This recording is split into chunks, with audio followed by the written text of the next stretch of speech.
Pemilihan paus dalam gereja Katolik adalah proses yang sangat terstruktur dan juga penuh makna yang dikenal sebagai konklav. Prosesnya melibatkan para kardinal dari puluhan negara yang dipanggil ke pertemuan di Kapel Sistina Vatikan. Dan berikut informasi selengkapnya. Konklav atau dalam bahasa Latin, konklav berarti kamar tertutup. Selaras dengan maknanya, para kardinal tersebut melakukan pertemuan rahasia untuk memilih paus baru setelah paus sebelumnya meninggal dunia atau mengundurkan diri. Selama masa pemilihan paus, Dewan Kardinal akan memerintah gereja. Tugasnya adalah mengawasi seluruh proses pemilihan paus dengan pemungutan suara rahasia yang diadakan 4 kali sehari di dalam Kapel Sistina. Selama konklav, para kardinal tinggal di Vatikan dan tidak diizinkan melakukan kontak apapun dengan dunia luar, kecuali dalam keadaan darurat medis. Sebuah radio dan televisi disingkirkan, surat kabar atau majalah tidak diperbolehkan masuk, dan telepon seluler dilarang.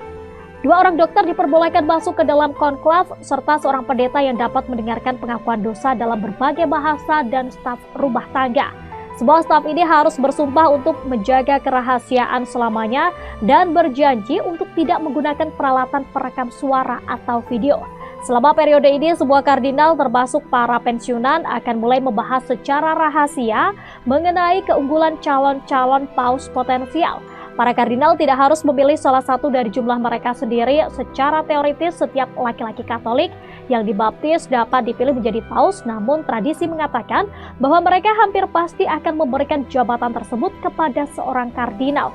Dalam pemilihan paus terdapat kertas suara berbentuk persegi panjang dengan di bagian atas tercetak tulisan Eligio in Summum Pontificem yang berarti saya memilih paus agung. Di bawahnya terdapat ruang untuk nama orang yang dipilih. Kardinal-kardinal diminta untuk menulis nama tersebut dengan cara yang tidak mengidentifikasi mereka dan melipat kertas suara 2 kali. Setelah sebuah suara telah diberikan, kertas-kertas suara dicampur, dihitung, dan dibuka. Saat kertas-kertas suara dihitung, salah satu pengawas mengumumkan nama-nama kardinal yang telah menerima suara. Ia lalu menusukkan setiap kertas suara dengan jarum melalui kata Eligio dan menggantung semua kertas suara pada satu benang. Kertas-kertas suara kemudian dibakar menghasilkan asap yang terlihat oleh orang-orang di luar. Asap hitam menandakan kegagalan, asap putih berarti seorang paus baru telah dipilih. Setelah pemilihan paus baru diumumkan dengan asap putih yang naik dari cerobong Kapel Sistina, akan ada jeda sejenak sebelum identitasnya diungkapkan kepada dunia. Ketika salah satu kandidat telah mencapai mayoritas yang diisyaratkan, ia kemudian ditanya, apakah Anda menerima pemilihan kanonik Anda sebagai paus agung? Dan setelah memberikan persetujuannya, paus baru juga ditanya dengan nama apa Anda ingin dipanggil. Setelah memilih nama, para kardinal lainnya kemudian mendekati paus baru untuk melakukan penghormatan dan ketaatan. Kemudian dari balkon Basilika Santo Petrus, pengumuman secara tradisional akan menggema di seluruh lapangan. Annuntio vobis gaudium magnum habemus papam, yang artinya aku memberitahukan kepada kalian sukacita yang besar kita memiliki seorang paus.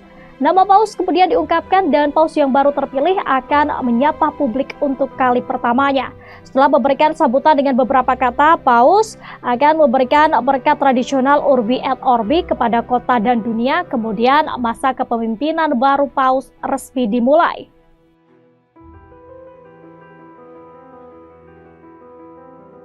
Download Tribun X sekarang, menghadirkan lokal menjadi Indonesia.